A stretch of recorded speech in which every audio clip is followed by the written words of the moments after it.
বহুদূর সবুজ গাছপালা আর নদীর ধারে শান্তিপুর নামের একটি ছোট্ট গ্রাম ছিল। নামেও শান্তি, কাজেও শান্তি। গ্রামের মানুষজন হাসি খুশি আর সরল। এই গ্রামের অভিভাবক ছিল বৃদ্ধ দয়াল প্রধান। তার ছিল ছোট্ট একটি নাতনি, তার নাম মণি, যার সরল হাসি ছিল গ্রামের সবচেয়ে বড় আনন্দ। আহ মনি, এই গ্রামের বাতাসে যে শান্তি, তা যেন পৃথিবীর আর কোথাও নেই। হ্যাঁ দাদু, আমার শান্তিপুর খুব ভালো। সন্ধ্যা নেমে আসে, মনি একা একটি পুরনো তেঁতুল গাছের কাছে খেলছে। গ্রামের প্রাচীন তেঁতুল গাছে বাসা বেঁধেছিল এক প্রতিহিংসা পরায়ণ পেতনি, নাম তার ছায়া। এক কুৎসিত ছায়ামূর্তি গাছের আড়াল থেকে মনির দিকে তাকায়, ভয়ঙ্কর হাসি। এ কি? ওটা আমি কি দেখলাম? মনি ছুটতে ছুটতে গ্রামে চলে এলো। রনি নামের একজন যুবক এগিয়ে আসে। সে কিছুটা চিন্তিত। না দয়াল কাকা, মনের কথা মিথ্যাও নাও হতে পারে। গত রাতে আমি তেঁতুল গাছের দিক থেকে একটা অদ্ভুত কান্নার আওয়াজ শুনছিলাম। গ্রামের বয়স্করা বলছেন এই গাছের নিচে একসময় অভিশাপ লুকিয়ে আছে। অভিশাপ? 100 বছর আগের কথা। যাই হোক, তোমরা সাবধানে থেকো। তবে কিছু একটা তো হচ্ছেই। দয়ালের আশঙ্কা সত্যি হলো। পরপর 3 রাত পেতনির ছায়ার তাণ্ডব চালালো শান্তিপুরে। গ্রামের শান্তি যেন ভেঙে চুরমার হয়ে গেল। পেতনি গ্রামের বাড়িঘর ভাঙচুর করে, আবাদি ফসল জ্বালিয়ে দেয়। সকালে গ্রামের ক্ষয়ক্ষতি দেখে সবাই আতঙ্কিত। এত সর্বনাশ!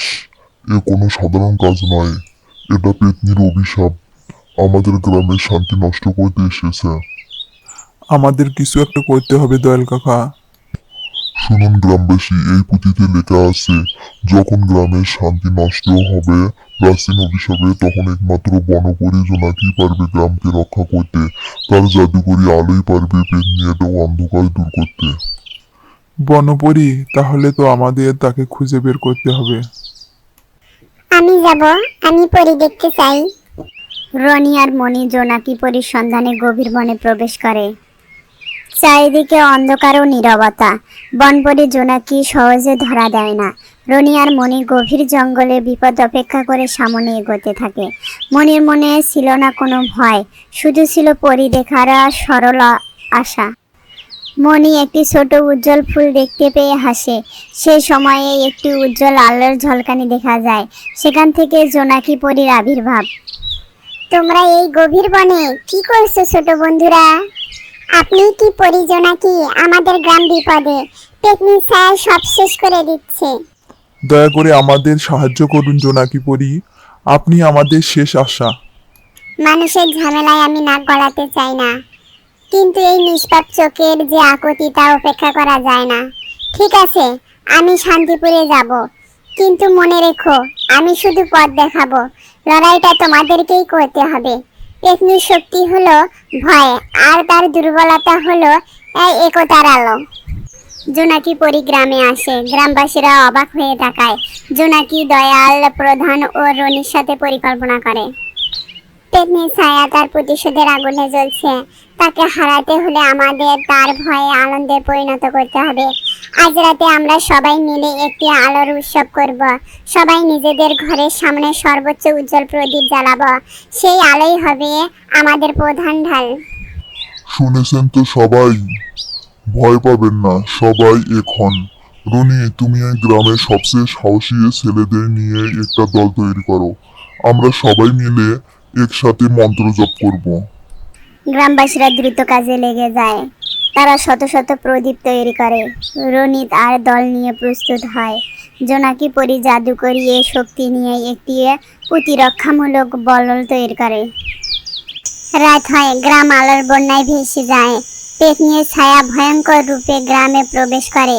সে আলোর দিকে তাকাতে পারছে না। এ কি আলো? আমার অন্ধকার শক্তিকে বাধা দিচ্ছে।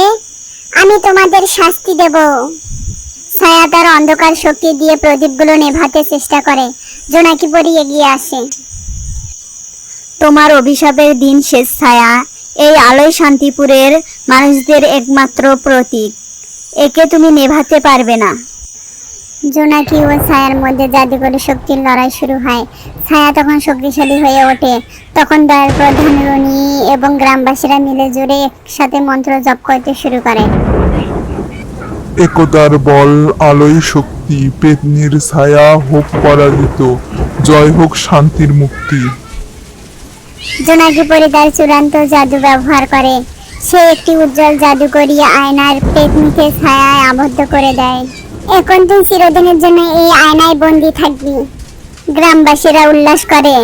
দয়াল প্রধান জোনাকিকে ধন্যবাদ জানায়। ধন্যবাদ জোনাকি পরি, আপনি আমাদের গ্রাম বাঁচালেন। আমি শুধু তোমাদের একতাকেই শক্তি দিয়েছি। মনে রেখো, ভয়কে জয় করতে হলে শুধু তোমাদের নিজেদের ভেতরে সাহস ও একতা দরকার। তোমরা এক ছিলে, তাই জিতেছো। এই আয়নাটিকে নদীর গভীরতম স্থানে লুকিয়ে রেখো। জোনাকি পরি আকাশে উজ্জ্বল আলো ছড়াতে ছড়াতে বিদায় নেয়। রনি ও মণি দুইজনে তাকিয়ে হাসে।